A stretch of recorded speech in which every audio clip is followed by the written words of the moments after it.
Оршихуйн өвдөс барай засал сургалтын төв. Эмгүү эмчилгээний шалгарсан аргыг 60 хоногт эзэмших ховрхон боломжийг танд олгож байна. Уламжлалт ангаах ухааны мэдвэл зохих арга техникийг онол практик дээр үндэслэж сурахаас гадна 16 наснаас дээш бүх насныхан суралцах боломжтой. Улсын хэмжээнд болон олон улсад хүлээн зөвшөөрөгдсөн албан ёсны бүртгэлтэй мэрэгжлийн үнэмлэх сертификат олгодгоорон давуу талтай. Манайхыг Баянгол дүүрэг Гандангаас Гэсэр сүм рүү уруудах зам дагуу байрлаж байна.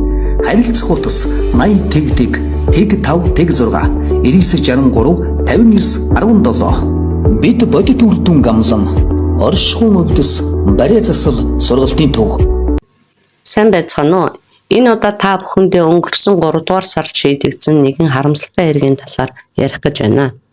2023 оны 6 дугаар сарын 16-ны өглөө 8 цаг өнгөрч байхад Америкийн нэгдсэн улсын Ohio мужийн Cleveland хотын оршин суугч Кристел Канделеро гэдэг эмэгтэй 911 рүү залгаад хүүд маань тусламж хэрэгтэй байна. Яаралтай маш хурдан ирээрээ бурхныг одож хүүд маань яаралтай туслаач гэж байдгаараа орилж уйлж дуудлага өгсөн байна. Эмнэлгийн тусламж цаг алдалгүй хурж ирж хүүхдэд анхны тусламж үзүүлж эхэлсэн боловч харамсалтай нь хүү нас оржээ. Ингээд цогцыг шүүх шинжилгээнд оруулав. Тэгтэл хариулт нь маш сонин. Хүүхдийн ходоодонд ямар ч хоол байхгүй байсан бөгөөд ус чуугаагүйжээ. Тийм болохоор өлсөж ангасны улмаас нас орсон гэдэг нь тодорхой болов. Ээж Кристлийг нь харахад гэрийн хувцастайгаа байсан бөгөөд энэ нь гэртээ байсныг гэрчилж байв.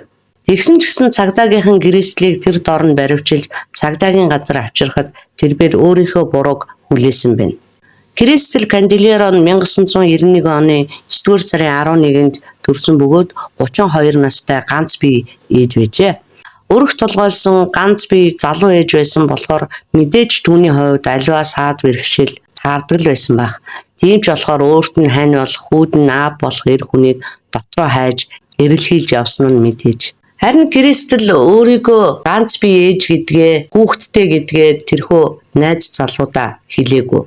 Нэг өдөр найз залуу түүнийг хамт аялалд явахыг урьсан бөгөөд тэрээр урилгыг нь дуртаяа хүлээн зөвшөөрч Ohio мужаас хэдэн зуун майлын алсад орших Puerto Rico руу хоёулаа явсан юм байна. Аялал нь мэдээж зугаатай сайхан байсан болохоор далайн эрэг дээр амарч байгаад буцахдаа Мичиган, Детройтаар дайраад нийт 10 хоног аялсны 6 дугаар сарын 16-нд гэртээ иржээ. Түүний гэртээ орж ирэхэд ой 4 сартай жайлын хүн нэг л биш байхыг анзаарч дуудлага өгсөн тэр байв. Анхны дуудлагаар очсон эмч Фаралия хэлэхдээ биднийг очиход хүү шээс баасандаа байдгаараа холилдоод бараг дарагдчихсан хэвтэж байсан. Амьтад хүртэл өөрийнхөө үр зулцгийг асарч хайрладаг шүү дээ. Гэтэл хүнээс гарсан хүүхэд гэхэд турж ицээд хоёр нүд нь байдгаараа хонхоож ухархайдаа наалтсан, уруул аманд хатаж хуурайшсан, хумсныхын завсраар битүү ялгагдс орчихсон байсан хэмээн шогшрон ярьж байлаа. Хүүг нас барахаас 2 сарын өмнө эмчийн үзлэгт оруулж исэн бөгөөд тэр үед тэмдэглэгдснээсээ 7 футээр бага жинтэй болсон байв. Кливленд хотын цагдаагийн ахлагч Тереса Гомес болон энэ хэргийг үзсэн харсан бүхэл хүмүүс хөөрхийхөө гөрөвдөж улмс туслуулж байлаа. Анхандаа Кристел цагдаа нарт хүүгээ орхиод бүхэл бүтэн 10 хоног явсан гэдгээ ол хэлээгүй. Мөрдөн байцаалтын явцад түүний гэрийнх нь гадна камерын бичлэгийг шалгаж үзсэн юм байна. Тэгэхэд бол 6 дугаар сарын 6-ны өдөр чандамаа аваад аялалд гарч байгаа Кристлийн бичлэг өгөөд 10 хоногийн дараа буюу 6 дугаар сарын 16-ны өглөөний 8 цагт уцан ирж байгаа бичлэгүүд нь гарч ирсэн. 2024 оны 2 дугаар сарын 2-нд түүний анхны шүүх хурал болсон бөгөөд шүүх хурал дээр Кристел бага насны хүүхдээ хараа хяналтгүй үлдээсэн өөрийн бурууга хүлээн зөвшөөрсөн байна. Мөрдөн байцаалтын явцад бас нэг тодорхой болсон зүйл нь Кристел зөвхөн энэ удаа хүүхдээ ганцаарнг нь орхиж байгаагүй ажээ. Тэрээр энэхүү аялалд явхаас нэлээд хэд хоногийн өмнө бас л найзуудтайгаа зугаалж явхдаа 2 хоногоор хөөрхий жайлыныг гэрт нь ганцаарнг нь орхиод явсан байдаг.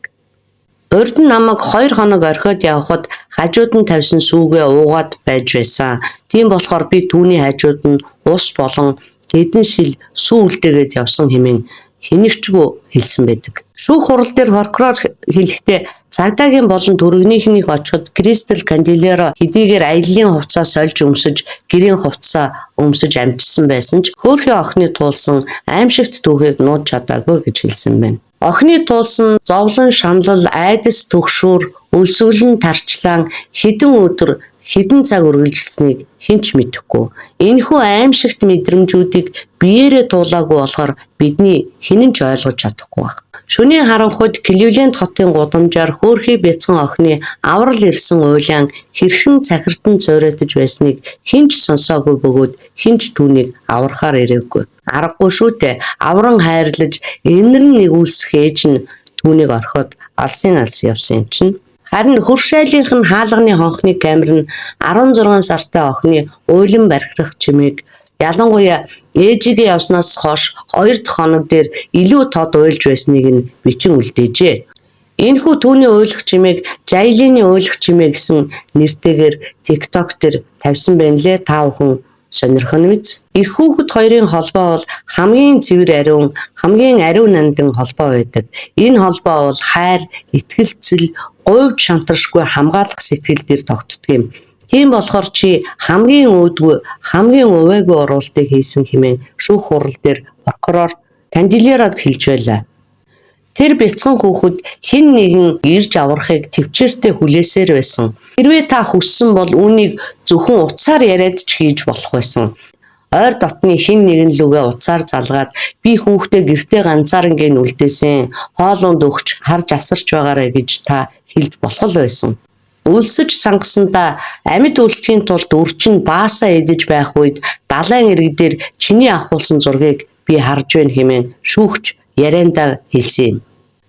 Мөн шүүгч Бендер шахан цааш нь үргэлжлүүлэн ярихдаа чи Жайлиныг өгөх хүртэл менежин хорхоос гаргаагүйтэй адил та ч гэсэн үлдсэн амьдралаа эрх чөлөөгүй өрөөнд өнгөрүүлэх ёстой гэж хэлж байв. Түүнийг шийтгэх явцад ахлах мөрдөгч Паул Жайлины дүр төрх хизээч мартагдахгүйгээр сэтгэлд минь тамгалагдсан үлдлээ гэж өгүүлээд өөрийнхөө бичсэн шүлгийг уншихад шүүхийн танхимдах хүмүүс нулимсаа барьж чадахгүй уйлж байлаа. Тэрхүү шүлгийг нь та бүхэнд би чадах ятгаараа дуудаж өгье. Жинхнээсээ олж чадаагүй шудраг ёсны төлөөх үсэг юм. Аимшигт тэр өдрүүдийг төвчсөн сахиусан тэнгэрийн эхний үсэг юм. Энжел гэдгийн гэж байна. Хайрлагдаж чадаагүй өдрүүдийн харуулсалт хайр юм. Love гэдгээр нь тэгж ах шиг байна. Буцаад ирэх шин залуу амьдралын төлөө юм. Young гэдгээр нь тэгж ах шиг байна.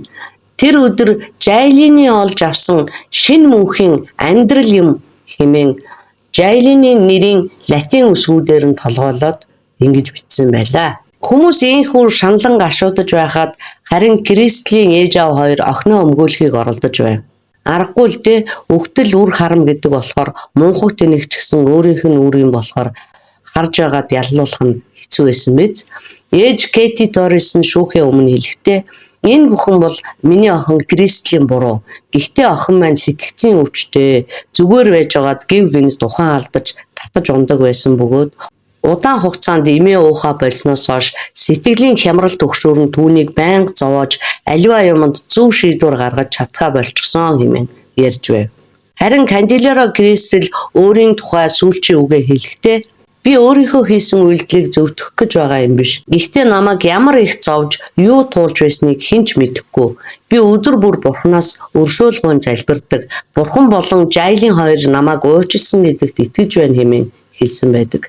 Кливленд хотын цагдаагийн дарга Дороти Тод олон нийтэд хандаж хийсэн мэдээлэлдээ манай хотод гарч байгаа хүн амины хэрэг болгон чухал боловч хүүхэдтэй холбоотой хэрэг бол илүү чухал. Манай хэлцийн гишүүд ялангуяа хүн амины хэрэгтэй тэмцэх тасгийн гишүүд маань Жайлины хэргийн шудраг үннийг тогтоохын тулд уйггүй зүтгэж байсан нь нийт хотынхны сэтгэлийг хөдөлгөж байна.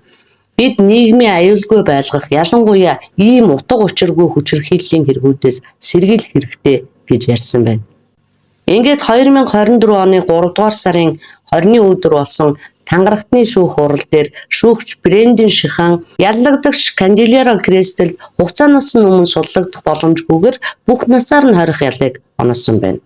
Та нарт нэг юм дуулгахад талигач хүүгийн эцэг Хенрийн уг эмгэнэлт явдлын талаар ярихдаа би энэ тухай мэдээнээс л олж мэдлээ гэсэн яриа нь бол TikTok дээр тавигдсан байдаг юм байна. За ингээд та бүхэндээ нэгэн харамсалтай өөр өвтгсөн хэргийн тухай ярьлаа.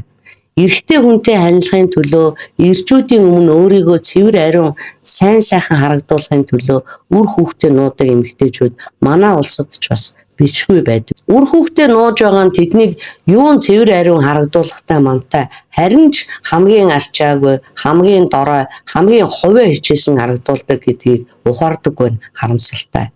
1990-ад оны ихэр нэг эмэгтэй хүнтэй суухын тулд нөгөө залуудаа өөрийгөө хүүхдгүү гэж хэлээд тэгээд 4 настай хүүгээ уурын зууханд хийж шатааж байсан эмгэнэлт хэрэг гарч ирсэн. Тэр үед энэ хэргийн талаар буун дуйлаанд дэгдэж хэвлэл мэдээллийн хэрэгслэр олонтаа яригдаж сонссон бүхэн жигшин зэгүүцэж байсан юм. Кристэл гэдэг эмэгтэй үүн шиг л одоо үр хүүхдээ нуухыг хүссэн байх, эсвэл одоо ээж аавынх нь хэлснээр сэтгцийн асуудалтай байсан байх. Ингэж тайлбарлахаас өөр ямар ч арга алга. За ингээд энэ удаагийн дугаар нэг юм байла. Саатан сонссон та бүхэндээ баярлалаа. Баяртай. Та бүхэн маань лайк, subscribe дарахаа битгий мартаарай.